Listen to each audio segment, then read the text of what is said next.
The world's best 800-meter runner just got beaten by a high school kid. And now, the track world is asking a question that would have sounded completely insane just a few months ago. Is Cooper Lutkenhaus already the biggest threat in men's middle distance running? Think about this for a second. The athlete he just defeated wasn't some local champion. It wasn't a washed-up veteran. It wasn't a lucky upset. It was Emmanuel Wanyonyi, the reigning Olympic champion, the reigning world champion, the man many people consider the king of the 800 meters, a runner who spent years building an empire over the event. And somehow, a 17-year-old high school student from Texas just took him down. What's making people even more uncomfortable is how quickly this happened. Last year, Cooper Lutkenhaus couldn't even make it out of the opening round at the World Championships.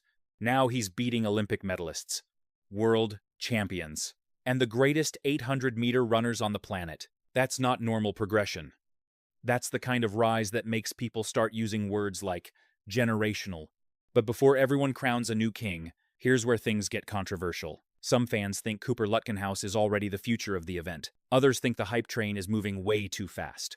Because 1 week of racing doesn't make a legend. And Emmanuel Wanyonyi isn't going anywhere. The Kenyan superstar is only 21 years old himself.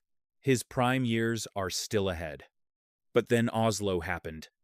And suddenly that argument became a lot harder to win. Just 3 days before facing Wanyonyi, Lutkenhaus made his Diamond League debut in Stockholm. Most athletes would be happy just surviving their first professional race. Cooper did something completely different. He won it. Against Olympic silver medalist Marco Arop. Against seasoned international professionals. Against athletes with years of experience on the biggest stages in the world. The teenager ran 1 minute 42.7. The fastest outdoor time in the world at that point in the season. Then came Oslo, the race everyone wanted to see. The king versus the kid. The Olympic champion versus the high school student. And from the gun, neither man blinked. Wanyonyi controlled the pace. Lutkenhaus stayed patient, waiting, watching, tracking every move. Then with 200 meters remaining, the teenager attacked. He surged past the Olympic champion. The crowd erupted. Wanyonyi immediately fought back, stride for stride, shoulder to shoulder, neither athlete willing to surrender. And then came the finish. A desperate dive, a split second. One final lunge toward the line. When the clock stopped, the impossible had happened. Cooper Lutkenhaus, 1 minute, 42.08.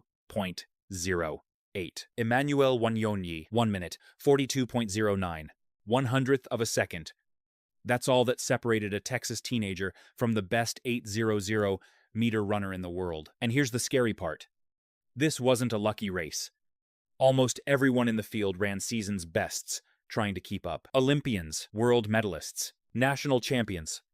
All of them got dragged into one of the fastest races of the year, and none of them could stop the kid. Now the debate has exploded. Is Cooper Lutkenhaus simply having a magical season? Or are we watching the beginning of a new era? Because his numbers are becoming impossible to ignore.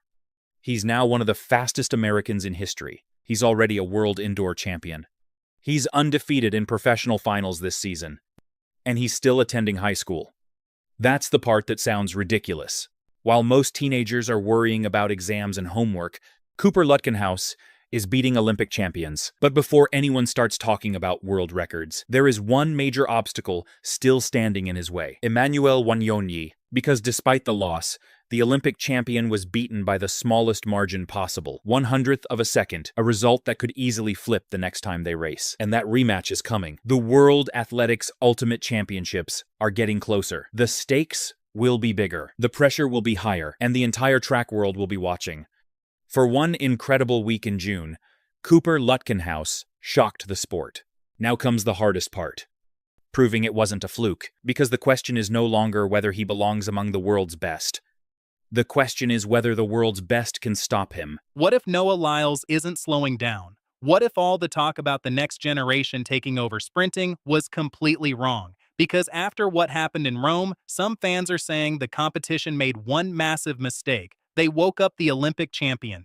For months, The sprint world kept asking the same question: was Noah Lyles still the man to beat Jordan? Anthony had already beaten him indoors. Letsile Tebogo was carrying Olympic gold, Marcel Jacobs was back, and new stars were being pushed as the future of sprinting. But on June 4th in Rome, Noah Lyles delivered a message nobody could ignore, and he delivered it when it mattered most. The Golden Gala in Rome wasn't just another Diamond League race. This was the strongest men's 100-meter field of the season. Olympic champions, national record holders, world champions, 5 men capable of running under 10 seconds, 1 lane, 1 answer. And when the gun fired, things didn't start well for Noah Lyles. In fact, they started exactly the way his critics expected. He didn't win the reaction battle.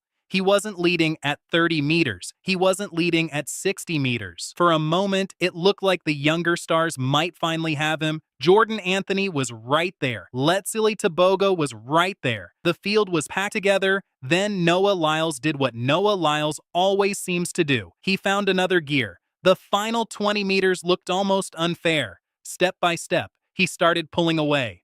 The athletes beside him were still accelerating, but Lyles was accelerating faster. The gap grew. The crowd realized what was happening, and by the finish line, the race wasn't even close anymore. Noah Lyles crossed first in 9.88 seconds, a season best, a statement win, and another reminder that the Olympic champion is still the Olympic champion. Behind him, Emmanuel produced the race of his life. The Cameroonian finished second in 9.94 seconds and broke his national record. Letsile Tebogo finished third in 9.95. Jordan Anthony faded to fourth in 9.96. Marcel Jacobs ran a season best, 9.99 in front of the Italian crowd. 5 men under 10 seconds, 1 winner Noah Lyles. And after the race, Lyles wasn't exactly acting like a man who had doubts. He told reporters that 10 meters before the finish, he already knew he had won. He said he wasn't showing up anywhere to lose. And while everyone else was still fighting for positions, he was already thinking about his celebration. That's confidence. Or depending on who you ask, that's a warning. Because the biggest story from Rome wasn't the time. It was how he won. The sprint world spent months talking about the next generation. Jordan Anthony was the rising star, the world indoor champion, the training partner, the athlete many believed could challenge Lyles. But when the pressure arrived on the biggest stage of the season, Lyles reminded everyone why he's still on top. And that's what makes him so dangerous. He doesn't panic, he doesn't rush, he doesn't force the race, he waits then attacks when everyone else starts tightening up. And by the time his rivals realize what's happening, it's already over. Now, let's be fair. Rome doesn't end the debate. Lyles still isn't getting the fastest starts. Jordan Anthony is still only 21 years old. Tebogo is still one of the most talented sprinters in the world, and the season is far from over. One race doesn't decide a championship, but it does send a message. And Rome's message was crystal clear. The throne is still occupied. The young stars are coming. The challengers are improving. But until somebody beats Noah Lyles when the stakes are highest, the sprint world still belongs to him. And after Rome, that reality just got a lot harder to ignore.